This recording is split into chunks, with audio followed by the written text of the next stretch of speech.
સમતલલતુ જીવ એકવું જાણીને બંતુ।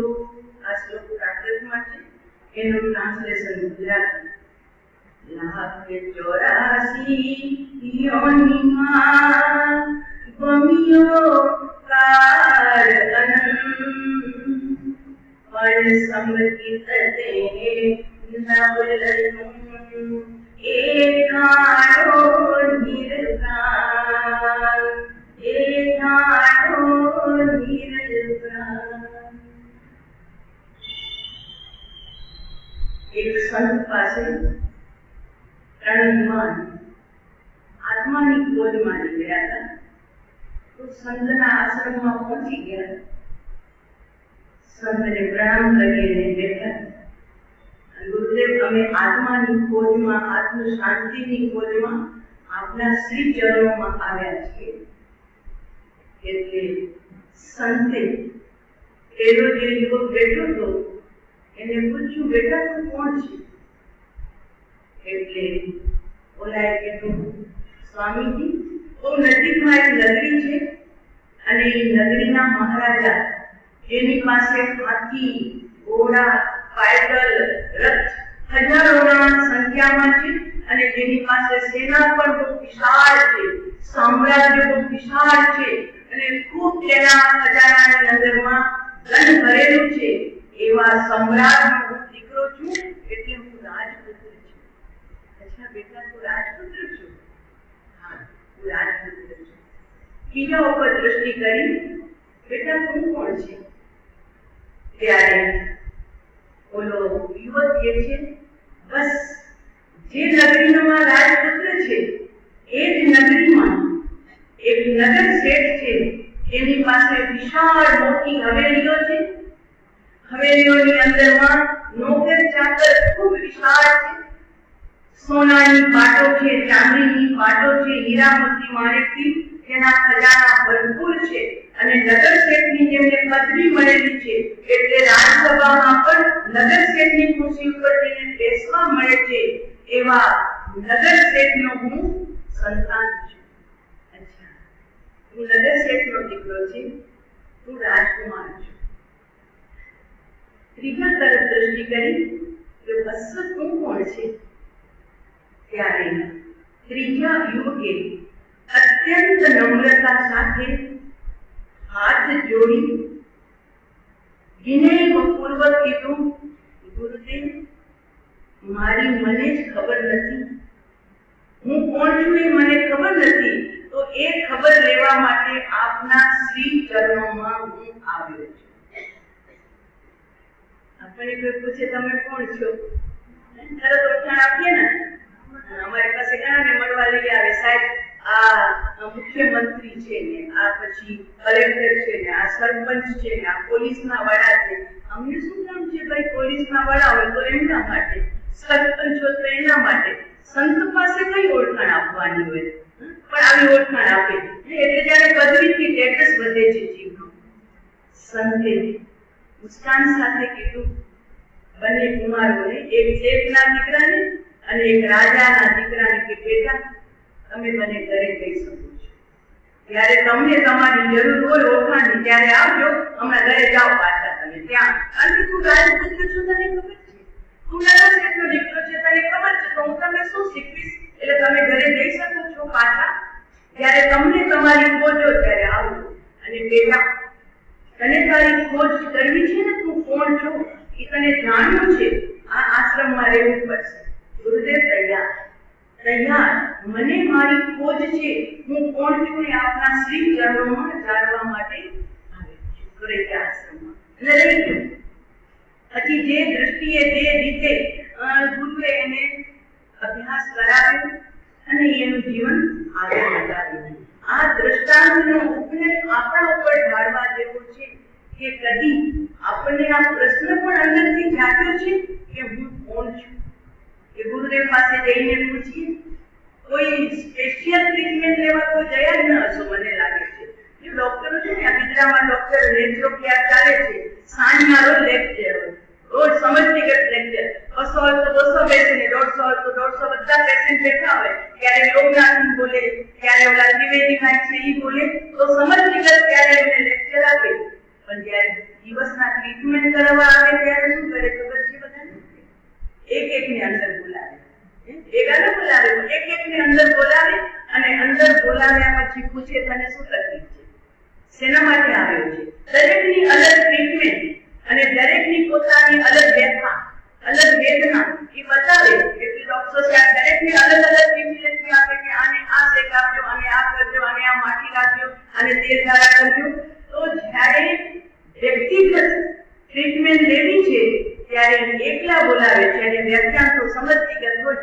એમ સંતો આ ધરતી ઉપર સમજતીગત તો રોજ વ્યાખ્યાનો થાય છે. ઓલ ભારતમાં જ્યાં જ્યાં સંતો છે ત્યાં રોજ એક પ્રવચન થાય. 200 ની સંખ્યા હોય, 400 ની હોય, 1000 ની પણ હોય. પણ વ્યક્તિગત ટ્રીટમેન્ટ લેનારા કેટલા ભાઈ? કોઈ પૂછવા જાય સંત પાસે કે ગુરુદેવ આપ આટલું સમજાવો છો, આપ આટલું વર્ણન કરો છો, તો મને તો હજુ મારી ખબર જ નથી. હું તો સમજુ છું કે ત્યાં હું જન્મ્યો, કચ્છમાં જન્મ્યો તો કચ્છી, ગુજરાતમાં જન્મ્યો તો ગુજરાતી, રાજસ્થાનમાં જન્મ્યો તો રાજસ્થાની, બસ આટલી જ મને ખબર છે. સ્ત્રીનું શરીર મળ્યું તો સ્ત્રી, પુરુષનું શરીર મળ્યું તો પુરુષ. પણ આપનો જે બોધ આવે છે એમાં તો કઈ કામ નવું જ કહો છો. તો હું કોણ છું? આપ મને કહેશો? પૂછ્યું ક્યારે? આટલા જણા બેઠા છો કારણ કે આપને આપની ગરજ જ નથી. શરીરની ગરજ છે માટે ડોક્ટર પાસે લાઈનમાં કે 200 ની લાઈન છે તો કઈ વાંધો નહીં, બેઠા છીએ. તો બિદરામાં મેં જોયું છે, હવે રોકાયા હતા ને, બિચારા સવારના 7 વાગ્યાથી લાઈન લગાવી નાખે. એ બપોરના 2 વાગ્યા સુધી તો લાઈન ચાલુ હોય. 7 વાગ્યાના ડોક્ટર તો 9 વાગે આવે. 2 કલાક ઇંતજારમાં હમણાં આવશે, હમણાં આવશે. એવી ગરજ હોય. આપણે શરીર માટે ગરજ છે માટે લાઈન લગાવીએ છીએ. સ્કૂલમાં છોકરાને દાખલ કરાવવો છે તો લાઈન લગાવીએ છીએ. એની પરીક્ષા આવે તો જ્યારે માતા પિતાની પરીક્ષા આવે એવું લાગે છે આજકાલ તો કે હમણાં છે ને મારે કઈ લેતા નહીં, પરીક્ષા ઉપર નહીં, પેપર્સ પર નહીં, તો કે હમણાં છે ને મારા મુન્નાની પરીક્ષા એની ચાલે છે, એમાં તને શું વાંધો છે ભાઈ? તો કે દીકરાની પરીક્ષા સાથે અમારી પરીક્ષા લેવાય છે અત્યારે. મારો દીકરો ફર્સ્ટ આવવો જોઈએ, ઓછામાં ઓછા 99 લાવે તો 91 તો લાવવું જોઈએ. તો ત્યાં ગરજ, ડોક્ટર પાસે ગરજ માટે લાઈન લગાવીએ છીએ. આપણી પોતાની ગરજ, પોતાની એટલે ભીતરમાં રહેલા ભગવાનની ગરજ નથી લાગી ને. અને મજાની વાત એ છે કે જેના માટે આપણે સમય ફાળવીએ છીએ, લાઈનમાં બેસીએ છીએ, ડોક્ટર પાસે દવા લઈએ છીએ, લાખો ખર્ચી નાખીએ છીએ, પણ છતાં આ ભાઈ સાહેબ તો એક દિવસ આપણને મૂકીને હવે જો મૂકીને ચાલ્યા જાય એના માટે આટલી બધી ચિંતા, આટલી બધી એની તૈયારી અને જે કાયમ સાથે ને સાથે છે એની આપણે કેટલી દરકાર કર્યા નથી કરી. એટલા માટે તો આચાર્ય ભગવંતો, મુનિ ભગવંતો, ઉપાધ્યાય ભગવંતો અને કેવલ જ્ઞાની ભગવંતો એક જ વાત કરી રહ્યા છે કે તું જે ભટકી રહ્યો છે. ઉપાધ્યાય યશોવિજયજી મહારાજ સાહેબ એ જ કે છે 150 ગાથાના 125 ગાથાના શ્રવણમાં કે આત્મ અજ્ઞાની કરી જે ભવ દુઃખ લઈએ, ભવ દુઃખનું કારણ, 4 ગતિના જન્મ મરણનું કારણ પોતાને જીવ ભૂલી ગયો. બસ આટલી જ ભૂલ છે. અને આટલી ભૂલનું જો તમે દાખલો કરો 2 ને 2 4 થાય, એના બદલે તમે બહુ જલ્દીમાં હતા, માઇન્ડ કાંઈક અપસેટ હતું ને જલ્દી લખો જલ્દી, એટલે 2 ને 2 4 ના બદલે 2 ને 2 5 થઈ ગયું. પછી આગળ 5 ને 5 10, 10, 20, 20, 40, 40, 80, 160 એમ આગળ કરોડ સુધી તમે દાખલો લઈ ગયા. અને પછી જે ગણિતના માસ્ટર હોય એને આખો કે લેવા મારો દાખલો, એનો તો અભ્યાસ હોય ને, એ પેલા મૂળ તપાસે અને ત્યાં મૂળ તપાસ્યું તમારો દાખલો ખોટો છે હોય કઈ. આટલી મહેનત કરી કરોડના આંકડા સુધી પહોંચી ગયો એટલે તમે મને રોંગ નાખો છો. નહીં સર તમારી કઈ ભૂલ થાય છે તો કે બેટા 0 પર જો આ 2 ને 2 શું થવું જોઈએ? 4 થવા જોઈએ. જરા 0 પર ભૂલ દેખાડીએ. એ શું કર્યું છે? 2 ને 2 5, 4 ના બદલે. તો સાહેબ આટલી હું ઉપર સુધી ગયો, કરોડોની કરોડ સુધી પહોંચી ગયો. આ મારી મહેનત બધી ફોકટ થાય શું કરે? અરે પણ આટલી મહેનત કરી, માઇન્ડ ચલાવ્યું, પેન બગાડી, કાગળ બગાડ્યો, મને કેમ રોંગ નાખો છો? તો કે ભાઈ મૂળમાં ભૂલ થઈ ગઈ છે. પછી ભલે આખો દાખલો આખો હતો, મૂળમાં ભૂલ આ આખો દાખલો ખોટો. એમ આપણે અનંત કાળથી મૂળમાં ભૂલ કરીને બેઠા છીએ એટલે અનંત કાળના દાખલા ખોટા પડે છે. એમની એમ કઈ આપણને કોઈ રોંગ આપે? મૂળમાં ભૂલ. જે આપણું નથી એને આપણું માની અને ચાલીએ છીએ અને એનાથી થતી ક્રિયાને આપણી ક્રિયા માનીએ છીએ. મનથી થતા સ્વભાવને આપણા માની લઈએ છીએ. એટલે જ્ઞાની કે છે તારી મૂળમાં ભૂલ છે અને મૂળમાં ભૂલ હોવાના કારણે તું સંયમ પણ લઈને પણ આગળ ચાલ્યો તો પણ ત્યાં તું ફેલ થઈ ગયો. એટલે તો આનંદન સાહેબે બધા સંતોએ લખ્યું છે. વાસુપૂજ્ય સ્વામી ભગવાનના સ્તવનમાં ગાયું, આત્મજ્ઞાની શ્રમણ કહાવે. શ્રમણ એટલે શ્રમ કરે છે. શ્રમણ જેમ કિસાન શ્રમ કરે છે ખેતરની અંદરમાં અનાજ આપવા માટે જગતનો એક હાથ છે, અનાજ આપે છે. એમ જે સાધક બનીને નીકળ્યો છે એ શ્રાવકની ભૂમિકામાં હોય યા મુમુક્ષુની ભૂમિકામાં હોય યા સંતની ભૂમિકામાં પણ શ્રમ કરે એ શ્રમણ. તો કયો શ્રમ કરે? તો કે દીકરી. તમારું બીજું નામ શું છે ખબર છે? શ્રાવકોનું બીજું નામ શું છે ખબર છે? એક તો શ્રાવક, સુશ્રાવક. હવે તો પત્ર લખવાના ગયા. હવે મને લાગે કોઈને પત્ર આપતા ન હશે મારા સાહેબના. આમ પેલા લખતા સુશ્રાવક ફલાણા ભાઈ. તો તમારું બીજું નામ શું છે? એક તો શ્રાવક, બીજું છે શ્રમણોપાસક. શ્રમણોપાસક એટલે જે શ્રમણનો ઉપાસક છે. તો જેમ શ્રમણ શ્રમ કરે છે, શ્રમણ એટલે સાધુ, ભગવાન મહાવીરને શ્રમણ ભગવાન મહાવીર એમ કહેવામાં આવે. તો જે શ્રમ કરતા હતા, કયું શ્રમ કરતા હતા?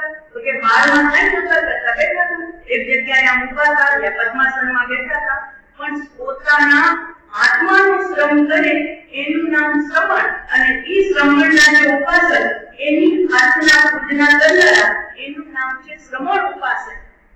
હવે શ્રમણનો ઉપાસક શેની શ્રમ આરાધના કરે અને શેનો શ્રમ કરે? ભલે ભલે ચાલશે ને ભાઈ. બાપાના પગલે દીકરો ચાલે, બરોબર છે ને? પણ અત્યારે બધું બદલાય ગયું. બાપાનો એક ધંધો ને દીકરાનો બીજો ધંધો, બધું બદલી ગયું. હવે કોઈને બાપાના ધંધામાં ચાલતું નથી, બધાને નોકરી જોઈએ છે અને તે પણ પાછી મોટી. પણ વાસ્તવમાં એ જે પરંપરા હતી ને એટલે કોઈ તકલીફ નહોતી. સીધો છોકરો તૈયાર થઈ જાય ને બાપાને હેલ્પ પણ કરે અને એને છૂટો પણ કરે. અત્યારે નોકરી માટે અમે રાંચી ચોમાસું હતા 2003માં 4માં અહીંયા આવ્યા. MBBS થયેલા, દવાખાના ખોલી નતા શક્યા, વકીલ બનેલા, કોઈ કેસ નતા લડી શકતા. બધા ડિગ્રી જાણીઓ કોક રસ્તાના ચાલુ કાઢતા હતા, કોક ટાયરની લારી ચલાવતા હતા, કોક પાણી ગુલા ચલાવતા હતા. શું થયું ભાઈ? તો કે ઉમેદવાર હતા હજારો અને સીટો હતી બહુ ઓછી એટલે બધા પાછા આવ્યા ઉમેદવારીમાંથી. તો હવે આ તો ખપે છે ને. તો ડિગ્રીધારી પણ અત્યારે નોકરીઓ નથી મળતી ત્યારે આવા કામ કરવા પડે છે. એટલે મતલબ કહેવાનું એ વ્યવસ્થા બહુ સારી હતી પણ અત્યારે હવે વ્યવસ્થા બદલી ગઈ. તો જેના પગલે ચાલુ છે શ્રમણોપાસક પ્રભુ, તો તું પણ શ્રમ કર. શ્રાવકની ભૂમિકા સુધી તો આત્મજ્ઞાની શ્રમણ કહાવે. પછી ભલે નહીં ગ્રસ્તના દેશમાં હોય, વંદનીય છે, પૂજનીય છે, પ્રશંસનીય છે, સ્તવનીય છે. દિગંબર આચાર્ય સમંતભદ્ર મહારાજ સાહેબે શ્રાવકના બાળ વ્રતનું પુસ્તક લખ્યું. એનું નામ છે રત્નકરણ શ્રાવકાચાર. રત્નનો કરંડિયો. શ્રાવકનો આચાર કેવો છે? તો કે રત્નનો કરંડિયો છે. અને ઈ રત્ન એટલે સમ્યક દર્શન જ્ઞાનને ચારિત્ર જેમાં મુખ્ય છે એવો શ્રાવકનો આચાર. એમાં એમને સંગીતનો મહિમા કરતા લખ્યું. એ કોઈ તેરીય પ્રાણી, ગાય હતો ગાય, હાથી હતો હાથી. પૂર્વની સાધના કરી હતી પણ કાંઈક ભૂલ થઈ ગઈ એટલે તિર્યંજનું આયુષ્ય બદલાઈ ગયું. હવે એ તિર્યંજ પ્રાણી પોતાના પૂર્વની સાધના અને જાતિસ્મરણ જ્ઞાનમાં સ્મૃતિમાં આવી. હા, એવું તિર્યંજને પણ જાતિસ્મરણ જ્ઞાન થાય. થયું તો કે નહીં? કોને થયું હતું? કઈ શકશું? ચંદ્ર કૌશિકને. ચંદ્ર કૌશિકને પૂર્વનું જાતિસ્મરણ જ્ઞાન કર્યું ને મહાવીરે ત્યાં ચંદ્ર કૌશિયા બોલ્યા ને ઉહાપો જાતું. અરે સાપનું નામ થોડું હતું, કોઈ કઈ નાખ્યું નતું, પણ મહાવીર બોલ્યા ચંદ્ર કૌશિક શાંત થા એટલે તરત અંદરમાં ઉહાપો જાગ્યો. આ તો સાંભળ્યું છે અને અંદરમાં કર્યો તો પોતાનું ભાવ એને દેખાય. અરે હું તાપસ પહેલા મુનિ અને અહીંયા પડકાર્યું આ નાગની દુનિયામાં ધિક્કાર છે મારા પર, એટલે જાનવરને પણ જાતિસ્મરણ જ્ઞાન થાય. આપણે ત્યાં હજારો દૃષ્ટાંત છે. તો ઈ ગાય એને પૂર્વની સ્મૃતિ થઈ ગઈ. હું પહેલા માનવ હતો અને આત્માની સાધના કરનારો હતો. મુક્તિ તરફ જવું હતું, પણ મને કાંઈક આત્મધ્યાન થઈ ગયું. મારો ભાવ બદલાયો અને હું જાનવર બન્યો છું. પણ નહીં, હું ગાય નથી, હું ચોપગો પ્રાણી નથી. અને એ પોતાના પૂર્વની સાધનાને યાદ કરી અને પોતામાં સ્થિર થઈ અને સમ્યક દર્શન પ્રાપ્ત કરી લે, એટલે દેહ અને આત્માને જુદા જાણે. હવે ઈ ગાય કોઈને કહેતી ન પડે કે મને આત્મજ્ઞાન થઈ ગયું, પણ એ પોતાના આત્માના આનંદને ભોગવે. હવે ઈ રસ્તે જતી હોય, રસ્તે જતા જતા મનુષ્યની વિષ્ઠા પડી હોય અને એ વિષ્ઠામાં એનો પગ પડે અને એ વિષ્ઠાની અંદરમાં એનો પગ તો ઉઠીને આગળ જાય, પણ જે ખરી હોય ને એના પગની એ અંદરમાં ઊંચી જાય, બીજા થઈ જાય. તો આચાર્ય ભગવંત લખે છે કે વંદનીય સમ્યક દ્રષ્ટિ ધર્માત્મા તો છે, પછી એ ગમે તે યોનિમાં હોય. અહીંયાથી આપણે રોજ ગાતો બોલીએ છીએ ને, દેહ છતાં તેની દશા વર્તે દેહમાં સ્થિર. તો જેમણે સમ્યક દર્શન પ્રાપ્ત કરી લીધું છે, ત્યાં કેવળ જ્ઞાન પ્રાપ્ત કરી લીધું છે, ત્યાં ભાવલિંગી સંતની ભૂમિકામાં 7મા 6ઠા ગુણસ્થાનકે વિચરે છે, એવા દેહધારી 4 થી 13મા સુધીના કેટલા પણ મહાત્માઓ છે, ધર્માત્માઓ છે અને પરમાત્મા છે. બધાને અહીંથી આપણે નમસ્કાર ભાવપૂર્વક. ગાતા બધાને કન્ફ્યુઝ થઈ જશે, પછી છેલ્લે જ્ઞાન બંધની આવશે ને એ વિશે બધાને મોઢે બોલવાની પરીક્ષા એના ચોમાસામાં પણ લીધી હતી ને હમણાં પણ લઈશ. એટલે યાદ રાખતા રહેજો કે જેથી ઉપાડવા ત્યારે ભૂલ ન પડે. એ શું આપણે પરીક્ષા? આ ગાથાની અંદરમાં તો પ્રભુ 3 જગતના દેવલોકમાં રહેલા દેવાત્મા પણ સમ્યક દ્રષ્ટિ, નારકીમાં રહેલા ધર્માત્મા સમ્યક દ્રષ્ટિ અને સમોવસણમાં વિરાજતા હજારો સંતો કેવલ જ્ઞાની પર અને કેવલી તીર્થંકર પરમાત્મા બધાને આપણા દેહ છતાં જેમની દશા શરીર છે, પણ જેમની દશા શરીર સાથે નથી, શરીરથી ઉપર ઉઠી ગયા છે, એવા બધા જ ધર્માત્માઓને મારા પ્રેમથી નમસ્કાર છે. અને શેના માટે હું નમસ્કાર કરું છું? વંદે સદગુણ લબ્ધે. પ્રભુ આપના ચરણોમાં મારા વંદન એટલા માટે છે કે મને દેવલોકના સુખો મળે એટલા માટે નહીં, મનુષ્યમાં બહુ ધનવાન બનવું, બહુ રૂપવાન બનવું, બહુ આગળ પડતો બનવું એના માટે નહીં. હું આપને વંદન કરું છું આપના જેવા ગુણો પ્રાપ્ત કરવા માટે. વંદે સદગુણ લબ્ધે. ઉમા સ્વામી મહારાજ સાહેબે તત્વાર્થ સૂત્ર લખ્યું, એની પહેલી કાલિકા લખે, એમાં એમણે આ શ્લોક લખ્યો છે કે મોક્ષ ભગવાન કેવા છે? તો કે મોક્ષ માર્ગસ્ય નેતા એતારમ કમ ઉપૃતમ જ્ઞાતારમ વિશ્વ તત્વાના વંદે સદગુણ લબ્ધે.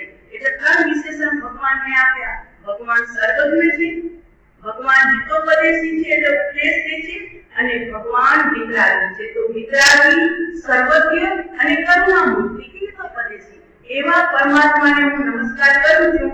પણ શેના માટે? ભગવાનનું વંદન, દર્શન, પૂજન, સામાયિક, પ્રતિક્રમણ, ઔષધ એ શાના માટે કરીએ છીએ આપણે? શાના માટે? ભગવાન જેવા બનવા માટે કે પછી પુણ્ય કમાવીને દેવલોકમાં જવા માટે? આપણે ત્યાં જનરલી કે સામાયિક કરો, સામાયિક કરો, સામાયિક કરતો તો 96 કલ્પનું દેવલોકનું આયુષ્ય. એટલે સામાયિક દેવલોકના આયુષ્ય બાંધવા માટે નથી પ્રભુ, આત્માની સમાધિની સાધના કરવા માટે છે. એ તો બાય પ્રોજેક્ટ છે. ખેતરમાં જેમ કિસાન દાણા વાવે છે તો એનું નજર તો કણસા ઉપર હોય કે કેટલા કણસલામાં કેવા દાણા બંધાયા છે અને કેવા કણસલા અંદરમાં પાક્યા છે. તો એ કણસલા માટે ખેતી કરે છે, દાણ માટે. તો એને મફતમાં ઘાસ તો મળવાનું છે. કોઈ ઘાસ માટે ખેતી કરતું હશે? આવી ભૂલ કરતો હશે તો હું ઘાસ માટે ખેતી કરું છું, એ તો ગાયો માટે જે રંગો બનાવે એ કરતો, બાકી નહીં. તો જેમ કિસાનને પણ ખબર છે પાક માટે ખેતી છે, વચ્ચે અનાજ પાકે એની વચ્ચે ઘાસ સ્વયં મળે, એમ મારી આત્મ સાધના એટલે સ્વરૂપ સમાધિ માટે મારે સાધનાની સામાયિક છે. અને તે સમયે મારું મન જીવતું છે, અને ત્યાં મન જીવતું છે ત્યાં કેલ્ક્યુલેટ ચાલુ છે કર્મનું. તો અત્યારે કરાતુને બધાઈ ગયા છે, આત્માને યાદ કરે છે, પણ પણ પુણ્ય બંધાઈ ગયા છે અને એ પુણ્યનો ફળ તને ઓટોમેટિકલી સ્વર્ગના સુખો મળશે. સ્વર્ગના સુખ માટે સામાયિક નથી, સ્વર્ગના સુખ માટે દેવ પૂજા દર્શન મંડળ નથી. મને તો બંધે તત્ ગુણે લબ્ધે. પ્રભુ આપના જેવા ગુણોને પ્રાપ્તિ માટે, લબ્ધે એટલે પ્રાપ્તિ માટે હું આપનું દર્શન મંડળ પૂજન યાત્રા કીર્તન તપ આદિ કરું છું. આ લક્ષ્યથી કરશો ને તો શુદ્ધ પુણ્ય બંધાશે. અને નહીતર કેવા પુણ્ય બંધાશે? પુણ્ય માટે કરશું તો પાપાનુબંધી. પુણ્યના ભેદ છે પાછા, એક પુણ્યાનુબંધી પુણ્ય અને એક પાપાનુબંધી. તો જે પુણ્ય માટે પુણ્ય કરશે એને પાપાનુબંધી પુણ્ય, અને જે પ્રભુ માટે જે ભક્તિ કરશે પોતાના અને બહારમાં તો એને પુણ્યાનુબંધી પુણ્યનો યોગ હશે. એની હવે વાત આગળ પછી ક્યારે કરશું. તો આ ગાય ખરી ઉઠેલી છે અને આગળ વધી રહી છે. એ તો વહી ગઈ, પણ એ જે ખરી ઉઠી મનુષ્યની નિષ્ઠા, તો જ્ઞાની કે છે નિષ્ઠા પણ બંધનીય છે. વિચાર કરજો પ્રભુ, નિષ્ઠા બંધનીય કેમ? તો કે અહીંથી જે ગયા ને એ ધર્માત્મા હતા, સમ્યકદર્શી ધર્માત્મા ગયા છે. તો એની ચરણ તીર્થે શાના માટે જઈએ છીએ આપણે? પાવાપુરીને, શિખરજીને, શત્રુંજયને શાના માટે જઈએ છીએ? કે ત્યાંથી અનંત મુનિ મોક્ષે ગયા છે, જ્યાં તીર્થંકર સ્વયં વિચર્યા છે, જ્યાં તીર્થંકરને કેવળ જ્ઞાન થયું છે, જ્યાં તીર્થંકરની જન્મનગરી, જ્યાં જ્યાં તીર્થંકરના ચરણ પડ્યા એ તીર્થંકર કે મહામુનિ જેમના ચરણ પડ્યા એ રજ પણ પાવન છે. એટલે એ રજનો સ્પર્શ મળે ને તો પણ આપણે ધન્ય બની જઈએ છીએ. માટે તીર્થે જઈએ છીએ, ના કે હવા ફેર કરવા માટે અને મન ફેલાવવા માટે. તીર્થે જવાનો મતલબ છે એવા મહાપુરુષોના ગુણો યાદ આવે. પણ હવે દુઃખની વાત છે કે અત્યારે તીર્થ યાત્રા પણ પિકનિક બની ગઈ છે.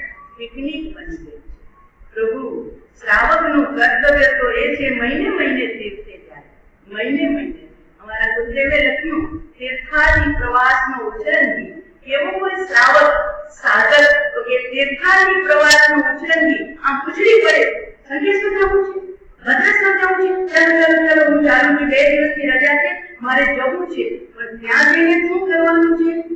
ત્યાં જઈને અહીંયા જંજાળ સંસારની છૂટશે, ઘરબાર છૂટશે, પરિવારથી દૂર થઈ, એટલે બધી ચિંતાથી મુક્ત થઈ હું 2 દિવસ માટે પ્રભુમય બની જાઉં અને પ્રભુના બતાવેલા વચનોનું હું પારાયણ કરું, એટલે કે હું વાંચન ચિંતન સ્વાધ્યાય કરું તો 2 દિવસ માટે સંસારથી સાવ આડ કરતી. પણ અત્યારે તો તમારા વિજ્ઞાન એવું સાધન આપી દીધું છે કે દેરાસરમાં નિશી કરીને પ્રવેશ કરે પણ વળી ઘંટી વાગે એટલે સાહેબ બહાર આવે અને ઓલા રંગમંડપની બહાર જઈ અને ત્યાં પ્રદક્ષિણાની હોય ને ત્યાં જઈને વાતો સંસાર સાથે. એટલે હવે નિશી કરવાનું બંધ કરવા જેવું છે. એ મોબાઈલ ભેગો લઈને ચાલુ લઈને જતો રહી. આજે તમે ત્યારે ઘંટી વાગે છે. નિશી 3 નિશી કરીને મંદિરમાં જાઓ છો ને એનો મતલબ શું છે ખબર છે?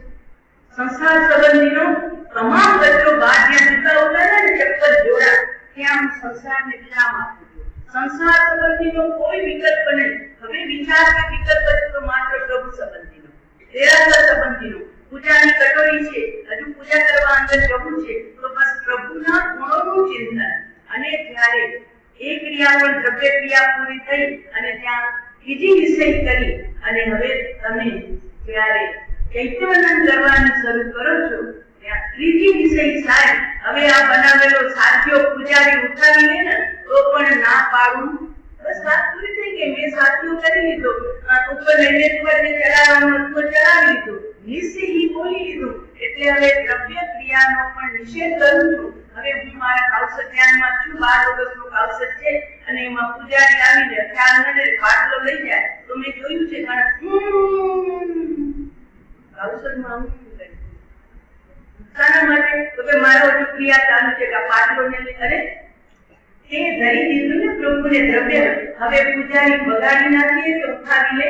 હું તો નિશ્ચિત તરીકે બેઠો છીએ. પહેલા સંસાર છોડ્યો, પછી દેરાસરની પ્રદક્ષિણા વગેરે ક્રિયા તે છોડી અને હવે તો તું દ્રવ્ય ક્રિયાની વસ્તુ પણ છોડી દીધી છે. હવે તું સામાયિકમાં છો. પ્રભુ અત્યારે પ્રભુ પાસે તું પણ છતાં આપણને ખબર નથી ને.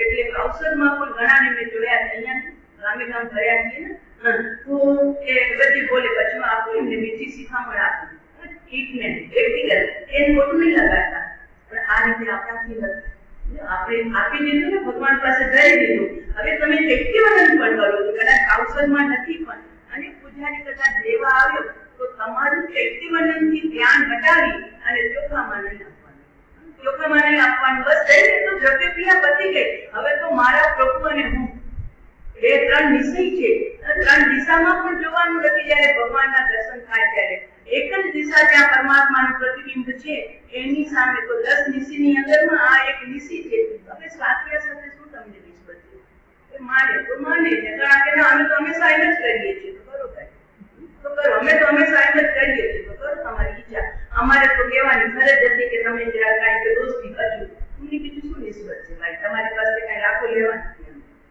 આ તો કહેવાનું તાત્પર્ય કે ધર્માત્મા વંદનીય વાત ઈ ચાલે છે, તો સમ્યક દ્રષ્ટિ ધર્માત્મા ગાય છે તો પણ વંદનીય છે, અને એનું ચરણ જ્યાં પડે છે દિશા પણ વંદનીય છે, તો જેના ચરણ જ્યાં પડ્યા છે, હમણાં આવ્યા હતા ને અમારા શ્રાવક રોકાયા હતા ને નેમી સોહિતીમાં, એ રોજ તમારે કુંબળીની જય બોલતા હતા, અમે સત્સંગ કરીને ઉઠીએ ને તો સદગુરુની જય બોલીએ, જીનવાની માની જય બોલીએ, તો કે તુંબડી મહાક્ષેત્રની જય હો, તો કે તુંબડી ગામમાં અમને કેટલી કે આધ્યાત્મિક શાંતિ લાગે છે, કે કેટલી સુહાવની એની છાયા છે, અને એની શીતળતા પવનમાં પણ એવી શીતળતા લાગે છે, તો મારા સાહેબ અમારા માટે તો તુંબડી પણ ઉપકારી થયું છે, માટે અમે તુંબડીની પણ જય રોજ બોલશું, કારણ કે અમને અહીંયા ખૂબ આનંદ આવે છે, આત્માની મસ્તી માણવા આવ્યા હતા ને એમાં તુંબડી ક્ષેત્ર પણ દ્રવ્ય ક્ષેત્ર કાઢવા ચાર છે,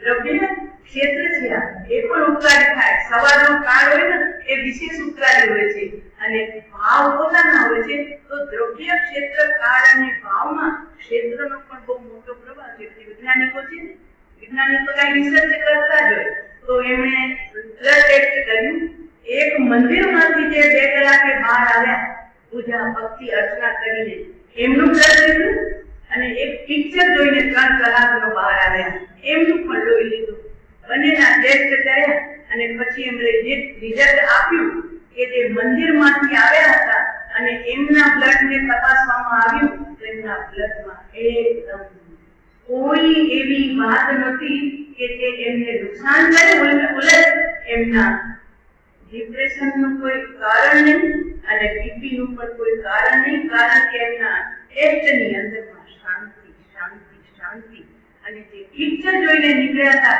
અને એમનું ટેસ્ટ કરવામાં આવ્યું તો એમના લોહીની અંદરમાં કશાયના બિંદુ દેખાતા હતા, જો ક્ષેત્રનો પ્રભાવ છે એટલે જ ઉપાશ્રયો બનાવ્યા છે, ભાઈ જન્મદિવસ મન શુદ્ધ છે અમે ઘરે કરી લેશું, તેરા ઉપાસે જવાની શું જરૂર છે, બહુ જરૂર છે તને, કારણ કે તારા ઘરમાં આખો દિવસ રાજનું વાતાવરણ છે, દ્વેષનું વાતાવરણ છે, અને જ્યાં રાગ દ્વેષ વિષય કસાયની વાતાવરણ હોય એ ધરતી પવિત્ર ન હોય, એમાં તું સામાજિકને બેસીશ ને તો તને મનને કંટ્રોલ કરવામાં બહુ વાર લાગશે, પણ તું ઉપવાસ કે દિન મંદિરમાં જઈને 10 મિનિટ પણ બેસીશ ને એ પવિત્ર ભૂમિનું વાઇબ્રેશન તને એવું ખેંચી લેશે કે તારું મન બહુ અનાયાસે બહુ ઓછા પ્રયાસે શાંત થઈ જશે.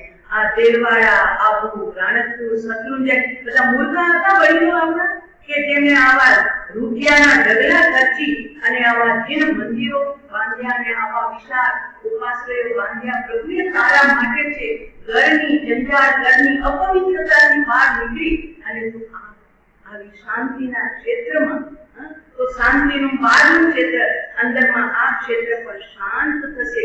માટે તીર્થે જવાનો મહિમા છે. તીર્થાદી પ્રવાસનો ઉચરંગી મહિને મહિને તીર્થે જાય, પણ ત્યાં જઈને પિકનિક નહીં. હું એક કહેતા તમને હું ભૂલી ગઈ છું કે ત્યાંની શરૂઆત કરી તે દિવસે મહિનો દવા આવી, સવા મહિનો દવા અહીંયા હું જયારે બોલું ને ત્યારે ચારે બાજુ સંસારને સ્પર્શીને બોલાશે ને ત્યાં એમાં તમારો નંબર આવે જાય, ક્યારેક તમારો નંબર આવે ને ક્યારેક મારો નંબર પણ, કારણ કે વ્યાખ્યાન સમજતીગત હોય છે અને સંસારના દ્રષ્ટાંતોથી વ્યાખ્યાન અપાતું હોય છે જાગૃતિ કરવા માટે. હવે એમાં તો બંધ બેસની ટોપી કે પગડી તમારા સર ઉપર આવી જાય તો માની નહીં લેતા કે મારા સાહેબ મને કીધું આજે. આવું થયું હતું અમારે. અમે રેલવે ચોમાસું હતો ને 2040ની સાલ હતી વિક્રમ સંવત, અત્યારે 77 મારા ગુરુ મહારાજ સાથે. તો મેં ત્યાં સેજે વાત કરી કે આપણે વાપરતા ન હોઈએ મકાનને, દ્રષ્ટાંત આપ્યું. એટલે દ્રષ્ટાંત એ હતું કે જે ચીજ આપણે નથી ખાતા એના પછા લઈ લેવાની, જેટલી આપણને જરૂર હોય એટલી છૂટ રાખી, બાકી પછા નહીં તો આપણા ધર્મ પ્રમાણે આપણને રાવડી કર્યા કરે છે ને દોષ લાગ્યા કરે છે. તો દ્રષ્ટાંત આપ્યું કેવી રીતે, તો મેં તો જેમ તમે કોકનું ભાડાનું મકાન લીધું હોય અને ભાડાના મકાનમાં તમે રહેતા ન હો પણ તારું તમારું લાગેલું હોય તો મહિને મહિને તમને ભાડું ભરવું પડે કે ન પડે? વાપરતા નથી હોય તો કે હા તમે ચાવી પાછી નથી સોંપી ને એટલે ભાડા જેટલી રદ નથી કરી ત્યાં સુધી તમને ભાડું ભરવું પડે. હવે મેં તો સહેજે વાત કરી, એમાં એક ભાઈ સાહેબ આવું જ કરતા હતા, મકાનને તાળું લઈને બેઠા હતા ને 12 મહિના ત્યાં ભાડું ભર્યું નહોતું. એટલે હું તો સ્વર્ગરાજી ભૂલી ગઈ ને બધા બહાર નીકળ્યા એટલે બધા એને કેવી વળ્યા, દેખ આજ બાપજી ने એને तुझे कहा, आज बापजी ने तुझे कहा है, तो भाड़ा नहीं भरता હોય. હવે બહાર નીકળ્યા એ લોકો तो कोई बात नहीं की, महाराज ने मेरे को कहा ही नहीं है लेकिन फिर आप कहेंगे तो ठीक है. પછી એ ભાઈ મારી પાસે સાંજે આવ્યા, बापजी आज आपने जो दृष्टांत दिया ना भाड़ा मिर्ची वाला, वो मैं हूँ गुनहगार, मैं ही भाड़ा नहीं भरता हूँ, तो फिर पैसा भर दो ना. तो આવું કે થઈ જાય તો ખોટું ન લાગ્યું એટલે તો હસતો હસતો મારી પાસે આવે કે सब मुझे पीछे पड़ गए हैं. बाप जी ने देख तेरे को सुना दिया. मैं बोली मैं आपको पहचानती नहीं हूँ, आपका जीवन क्या है मैंने कभी किसी को पूछा है, आपका धंधा क्या है, आपके बेटे बेटी कितने हैं, कभी मैंने पूछा? तो मैं किसी के जीवन में क्यों इंटरफियर करूँ? मेरा कर्तव्य तो है बोध देना. तो मैं सहजे भूल गई और आपके ऊपर एक टोपी आ गई तो मैं आगे क्या करूँ? એટલે કહેવાનું તાત્પર્ય અહીંથી અહીં પણ બોલાય છે કે માત્ર એક વ્યાખ્યાનની શૈલીપૂર્વક અને બોધ માટે બોલાય તો એમાં મારા ઉપરથી આવે છે ઘણી વાતો, કારણ કે આ સ્વાધ્યાય તમને સંભળાવવું છે એવું નથી, કારણ કે અમારા ગુરુદેવે કીધું છે કે વ્યાખ્યાન સંભળાવવા માટે નહીં, વ્યાખ્યાન સાંભળવા માટે છે. તો તું તારી જાતને આગળ રાખજે અને જ્યાં એવો પોઈન્ટ આવે ને ત્યાં અમને પણ સોટી વાગે તો જે બંધબેસની વાત આવે તો એટલી જ રિક્વેસ્ટ છે તમે માથે કોઈ બોલી નહીં લેતા કે મારા સાથે મને સંભળાવ્યું, કારણ કે તમે બધા મારા જાણીતા છો ને એટલે બહારના ગામના તો છું કે જાણતી જ રહું પણ અહીંયા તમારું પરિવાર જીવન તો થોડું ખબર હોય ને. તો કહેવાનું આટલી જ મારી રિક્વેસ્ટ છે કે અહીંથી જે પણ વાત આવે એ સહેજે આવે અને એ પણ એક અંદરમાં કરુણા ભાવના, દયા ભાવનાથી. એમાં હું મારા આત્માની પણ દયા કરું છું, સાથે તમને હું જોડું છું કે કેમ આપણા જન્મ મરણ ચૂકે અને આપણે કેમ પરમ સુખમાં જઈએ. તો આનંદને સાહેબે કીધું આત્મજ્ઞાની શ્રમણ કહાવે, કીધા તો દ્રવ્ય લિંગી રે, વસ્તુ ગતે જે વસ્તુ પ્રકાશે, આનંદ ઘન મત સંગી રે. આનંદ ઘનના મતના સંગી કોણ છે? આનંદ ઘનની સાથે કોણ ચાલે છે? તો કે જે આત્માનું જ્ઞાન પ્રાપ્ત કરી અને આત્મજ્ઞાનની સાધના કરે, યાર આત્માને પામવા માટે જે પુરુષાર્થ કરે. તો બીજા કોણ સાહેબ? તો કે બીજા તો દ્રવ્ય લિંગી, માત્ર દ્રવ્ય એટલે વસ્ત્ર બદલાવ્યા છે પણ જે એમને પુણ્ય પાપ સાથે જ મતલબ છે, એને શુદ્ધ સ્વભાવ સાથે મતલબ નથી. અને યશો વિજયજી એક વાતને પાછી રિપીટ કરી છે એમને, કષ્ટ કરો ત્રીજી વાત, કષ્ટ કરો સંયમ ધરો, ધારો નિજ દેહ જ્ઞાન દશાવીણ જીવને, નહીં દુઃખ નો છેવ આત્મ તત્વ વિચારીએ. આત્મ તત્વ વિચારીએ, આત્માના વિચાર, આત્માનો સ્વભાવ શું છે, એના ગુણ શું છે, આ વિચાર શ્રાવક અને શ્રાવિકા કરે. એટલે કીધું જો આગળની ગાથા બહુ આમ તો તમાચો મારે છે, આપણને કષ્ટ કરું, કેટલા બી કષ્ટ શરીરથી કરી નાખો તમે, વિહારના રોજના તપના કષ્ટ કરો અને સંયમ કરો, શિક્ષા પાડો અને ગાળો નિજ દેહ, શરીરને ગાળીને પતલો પાપડ જેવો કરી નાખો પણ અંદરથી જો કસાય સુકાયા નહીં, મારાપણાનો ભાવ સુકાયો નહીં, દર્શન મોહનની અંદરથી ગયું નહીં તો થયું શું? તો કે બહારથી જ્ઞાન સુકાયું દેખાયું પણ મૂળિયા મજબૂત હતા માટે કઈ વરસાદ પડતા ઈ યાદ મોડી આવ્યું. એમ આપણા જીવનમાં થઈ રહ્યું છે અનંત કાળથી. દેવચંદ્રજી મારા સાથે ગાયું, બધા સંતો તો એક જ વાત કરશે, ચાહે આનંદજીઓ ચાહે દેવચંદ્રજી ખતરગતની પરંપરાથી હતા પણ આત્મજ્ઞાનની સંત હતા. તો એમને લખ્યું સમકિત નવીન રે તો ધૂલ करुणा कीनी जीवन एक विना देवरो। રસ સ્થાવર એટલે છકડાઈની રક્ષા કરી, એક પણ જીવની વિરાધના કરી નહીં, પણ એનાથી મોક્ષ મળ્યું નહીં. કેમ ન મળ્યું? તો કે બીજા જીવની રક્ષાનું ફળ છે દેવલોક. પોતાના આત્માને કસાયથી બચાવીએ તો એનું ફળ છે સિદ્ધલોક. ઓલું દેવલોક અને ઓલું સિદ્ધલોક. તો આપણે દેવલોક સુધી તો અનંતની વાત ગયા. એટલે આ સાહેબે કહ્યું કે રસ સ્થાવર કી કરુણા કીની जीवन एक विराज्यो। ત્રણે કાળ સામાયિક કરતા, ત્રણે કાળ સવાર બપોર સાંજ સમય કરવું, પણ શુદ્ધ ઉપયોગન સાધ્યો સંકિત નવી લયો રે એ તો લૂલ્યો જગતી માની। ત્રણે કાળ સામાયિક કરી, પણ ઈ સામાયિકની અંદરમાં શુભ ભાવોની હાજરી રહી, અંદરમાં રહેલો મારો શુદ્ધ સ્વભાવ એનો મને અંશ પણ ચાખવા ન મળ્યો. એટલે ત્રણે કાળ સામાયિક કરતા શુદ્ધ ઉપયોગ કે ત્યાં મન મરી જાય, મન પણ હાજર ન રહે. જો મન જરૂરી પણ છે. તમે મુંબઈથી આવો ને, મુંબઈથી આવો ભુજ ઉતરો કે ગાંધીધામ ઉતરો, તો ડુંગળી સુધી આવવા માટે કાંઈ ને કાંઈ વ્હીકલ કરવું પડે છે.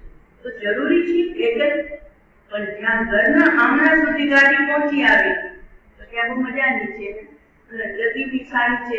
હવે મને આમાં જ બેસવા દો તો ચાલશે ભાઈ. ડુંગળી સુધી તમને કાર લઈ આવી, પણ હવે જયારે તમારા ઘરમાં જવું છે ત્યારે કારને જોડવી પડે છે ને. બસ એમ જ સત્ય સમજવા માટે, તત્વ સમજવા માટે, પુણ્ય પાપ શું છે, ધર્મ કર્મ શું છે, આશ્રમ સંઘ શું છે, દેવ ગુરુ ધર્મ શું છે, આ સમજવા માટે મન અતિ જરૂરી છે. માટે સંગની જીવને સમ્યક દર્શન થાય છે, મન વગરના જીવોને સમ્યક દર્શન નથી થતું. તો અહીં આંગણા સુધી, તત્વના આંગણા સુધી આવવા માટે મન અતિ જરૂરી છે. પણ જ્યારે પોતાને બોલવું છે ને ત્યારે જ્ઞાની કે છે હવે મનથી ઉતરી જાઓ.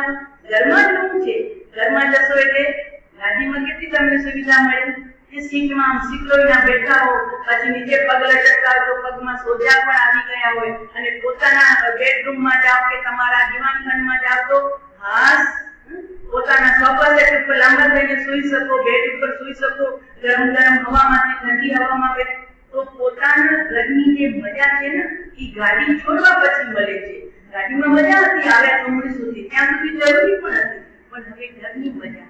એમ જ્ઞાની કે છે મન જરૂરી હતું તત્વ સમજવા માટે કે મારા માટે શું સુખકર છે, મારા માટે શું દુઃખકર છે, મારા માટે કયો સુખનો રસ્તો છે, કયો દુઃખનો રસ્તો છે. હવે આ સમજીને મનથી હવે તારે આત્માનો આનંદ લેવો હોય ને તો મનથી તારે અંદર ઉતરવું પડશે.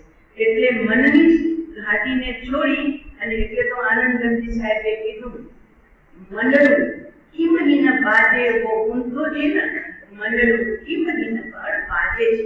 બાજે એટલે પકડાતું નથી, પણ જો પકડાતો ન તો આનંદ સાહેબને હાથમાં મળ્યો, પકડાયું નહોત તો દેવચંદ્રજી મહારાજ સાહેબને હાથમાં મળ્યો, પકડાયું નહોત તો 24 તીર્થંકરને હાથમાં મળ્યો, ઓલા ભાવમાં સંકિતના ભાવમાં. તો મન પકડાય છે, કઠણ જરૂર છે, પણ છતાં પકડાય છે. અને એ પકડવાનું સાધન શું? તો કે બીજું કોઈ સાધન નથી, તારી પાસે રહેલું જ્ઞાન. એ જ્ઞાન જેટલું તીવ્ર બનશે, જેટલું તેજસ્વી બનશે, બસ એ જ્ઞાન એવું બળવાન છે કે જે તારા મનને દબાવી અને એના ઉપર એક અસવાર બની જશે. કારણ કે અત્યાર સુધી આપણા ઉપર મન અસવાર થઈને બેઠું છે, આપણે દબાઈને બેઠા છે, આપણું જ્ઞાન દબાઈને બેઠું છે. છીએ આત્મા, અને છતાં મનથી આપણે માય કાંગલા છીએ. મન કે એમ કરીએ, મન કે એટલું માનીએ, એટલે આપણે મનના ગુલામ બની ગયા છીએ. અને મનની સાથે 5 ઇન્દ્રિયો જોડાય તો એના ગુલામ બની ગયા છીએ. જ્ઞાની કે છે મન અને ઇન્દ્રિયની ગુલામી જો છોડવી હોય તો તારું અંતર આત્મા કે નથી તો માન. એ કહેતો હોય કે તારે હોટેલમાં નથી જવું તો નથી જ જવું, મન કે પછી હાલને હવે બહુ રવિવાર વીતી ગયા, ખાતું નથી. અમે અમદાવાદ ચોમાસું હતું ને 14ની સાલમાં, તો અમદાવાદની આમ તો ધર્મનગરી કહેવાય ને અમદાવાદની, એટલે બધા પૂનમ થી માંડી, આષાઢી પૂનમ થી માંડી અને પર્યુષણ સુધી એમની ચોથ હોય, તો બધા ચોકિયા અને ધર્મિષ્ઠ પૂજાની લાઈનો ને બધું ધર્મનગરી આ તમારી ધર્મનગરી છે. અને ત્યાં પચીસના પારણા થયા એટલે મને સ્વામી કહે कि तो बाप जी माणिक चौक में आप एक रात को लटा लगाओ तो पता चले हमारी ये जवान कितने जन्मी थी। पूजा करने वाले नौकराजीઓ જોગ્યા करने वाले હવે देखो હવે જો શું કરી રહ્યા છે તો રાતના 12 વાગે પણ ચાલુ હોય 10 વાગે પણ અરે ગઈકાલ સુધી જોગ્યા ચાલુ હતું ને આજે શું એમ આપણે ત્યાં પણ એવું થાય અઠાઈ કરી મુંબઈમાં અને અઠાઈની પાછી સાંજની રાત તો ક્યારે રાતની સાંજની અને પછી શું ચાલે ભોજન ક્યારે ચાલે કઈ અઠાઈનું પુણ્ય બધું ધોઈ નાખે અરે ઓલા વ્યક્તિએ આટલા દિવસ સુધી ભોજન છોડ્યું રાત્રે પણ નહીં દિવસે પણ નહીં ખાલી ઉબાળેલું પાણી અને તમે એની ઉજવણીમાં બધાને રાતે જમાડ્યા એટલે એ નિમિત્તે તો જમાડ્યા એટલે એની અઠાઈને તો તમે ધોઈ નાખી અરે શું એમાં ટેટસ નથી ભાઈ ભગવાનની આજ્ઞાની વિરાધના છે તું ક્યાં સમણો પાસક છો સમણો પાસક તો એ બોર્ડ લાગેલું અહીંયા રાત્રિ ભોજનનો ત્યાગ છે પછી ભજને જમાડી આવે ને ખબર હોય મારા સસરાના ઘરે રાતે ભોજન નહીં મળશે કાં જમીને આવે કાં ટાઈમસર આવે પછી એ જમવાનું મળશે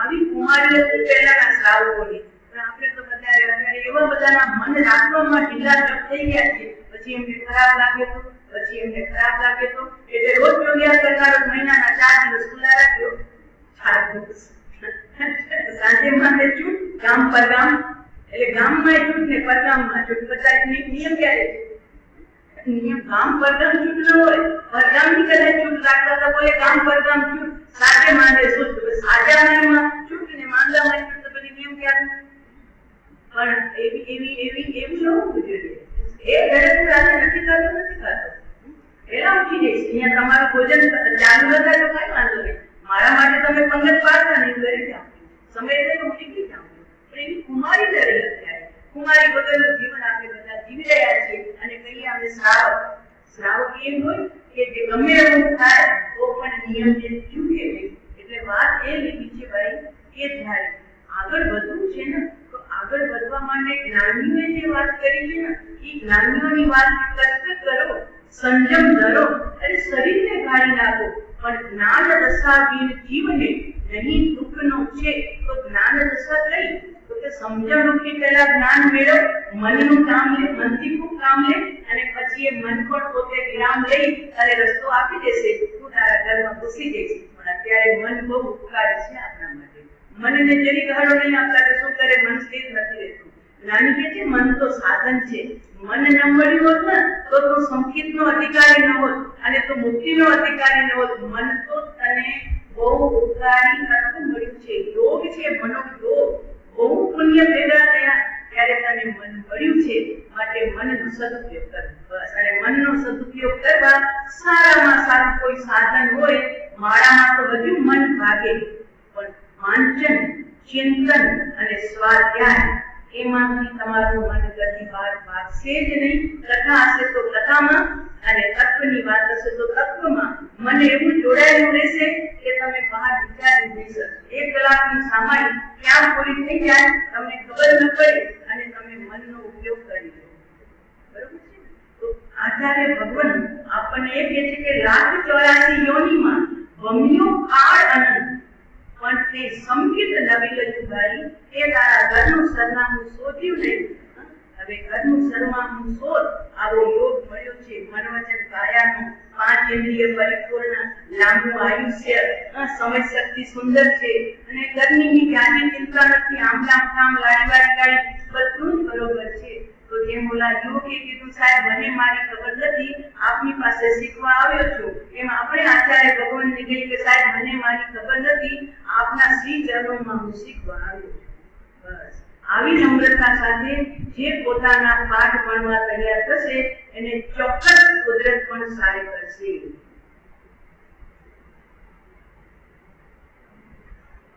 સંપ્રતિ સમ્રાટ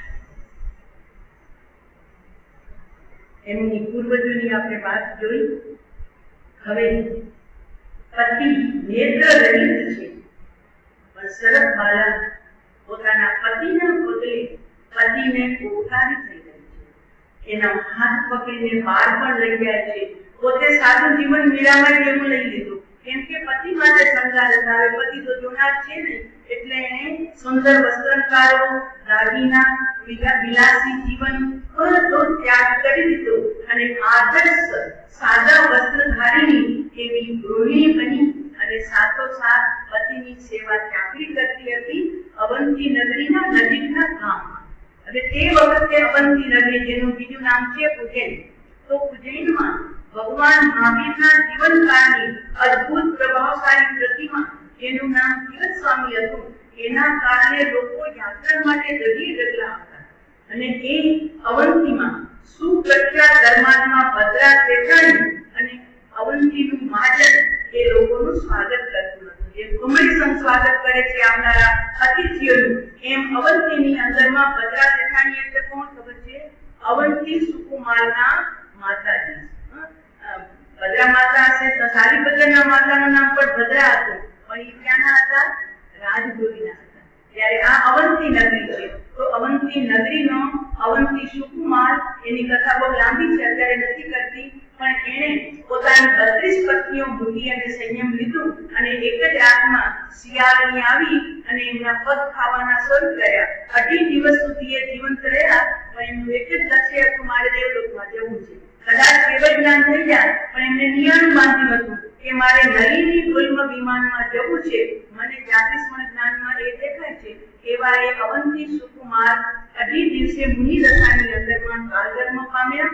પછી એમની માતા, એમની આ માતા છે ધર્માત્મા ભદ્રા શેઠાણી અને અવંતીનું મહાજન બધા જ આવનારા સાધુ સંતોની અને જૈન સંઘો જે તાંત્રિકે આવતા હતા એ યાત્રિકોની સેવા કરતા હતા.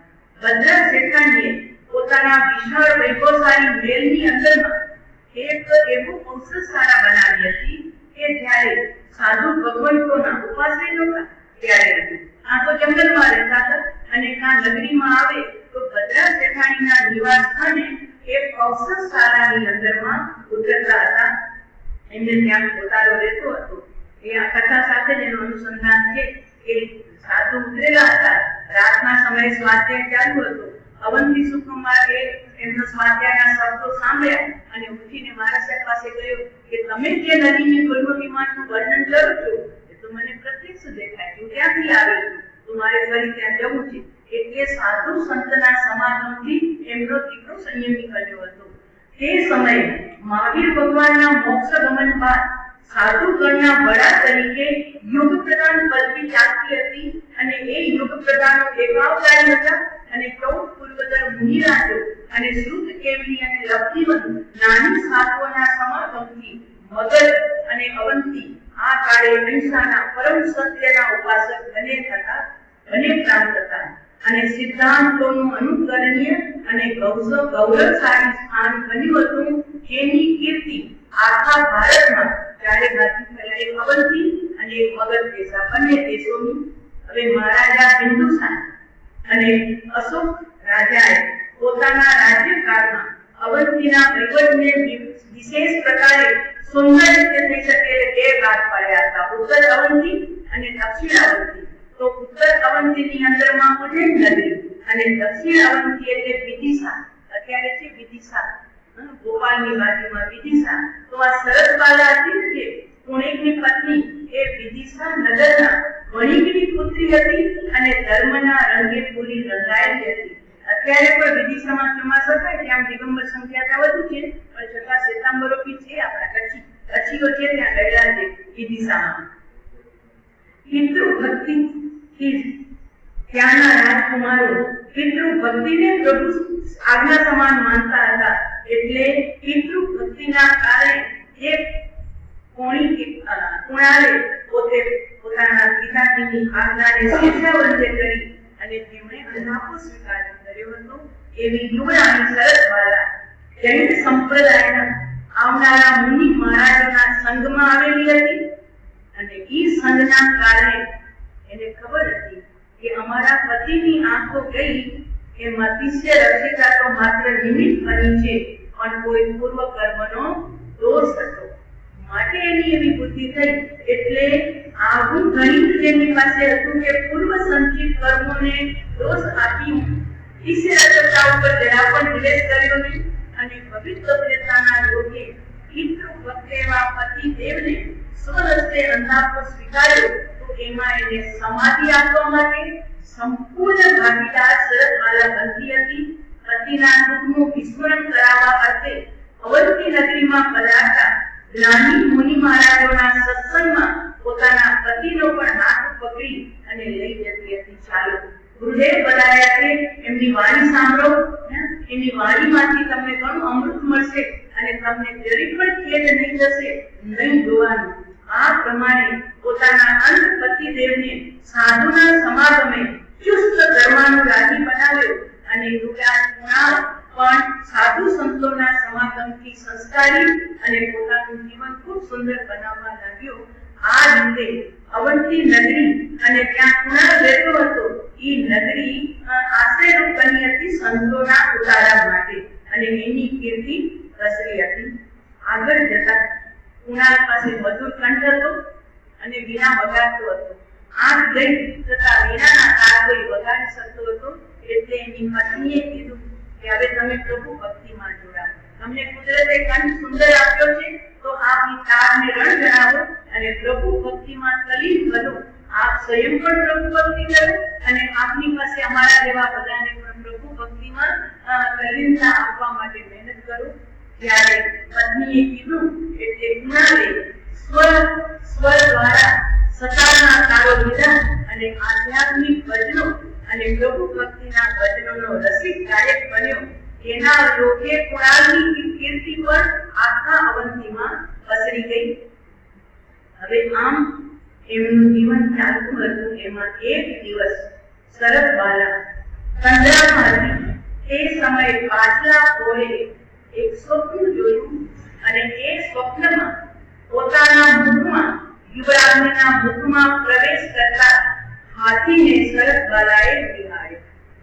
સ્વપ્ન મોઢા માટે પેટમાં ગયું એટલે જેવું સ્વપ્ન આવ્યું એવા સુંદર અકારી તરત જાગૃત થઈ ગયા. જાગૃત થઈ અને પરમાત્માનું સ્મરણ કર્યું, પંચ પરમેશ્વરનું સ્મરણ કર્યું. સારું સ્વપ્ન આવે પછી સુવાનું નથી હોતું એમ એમણે પણ રાત્રિનો પાછલો કોટ જે બાકી હતો એ પ્રભુ ભક્તિમાં કર્યો. સવાર પડી નિત્ય કર્મથી પરવારી અને ગામની નજીકમાં આવેલા ઉપાશ્રયમાં પૂર્વધર મુનિરાજ, જેમનું નામ હતું શ્રી સાગર સુરેશ્વરજી, એમની પાસે પોતાના પતિની સાથે જઈ અને ગુરુદેવને જણાવ્યું, ગુરુદેવ આજે રાત્રિએ મારા મુખમાં સુંદર હસ્તીએ પ્રવેશ કર્યો તો આપ એ મને સ્વપ્નનું ફળ કહો. પૂર્વધર મુનિરાજ હતા. 10 પૂર્વનું જેમની પાસે જ્ઞાન હતું એવા મહારાજ શ્રીએ જ્ઞાનનો ઉપયોગ મૂક્યો છે. હવે એ ઉપયોગમાં મૂકી અને શું જણાવે છે એનો આપણે ઇંતજાર કરશું. ભલે મહારાજ ત્યાં સુધી વિચારી લે અને શરદબાલા પણ શાંતિથી ગુરુ મહારાજને સમક્ષ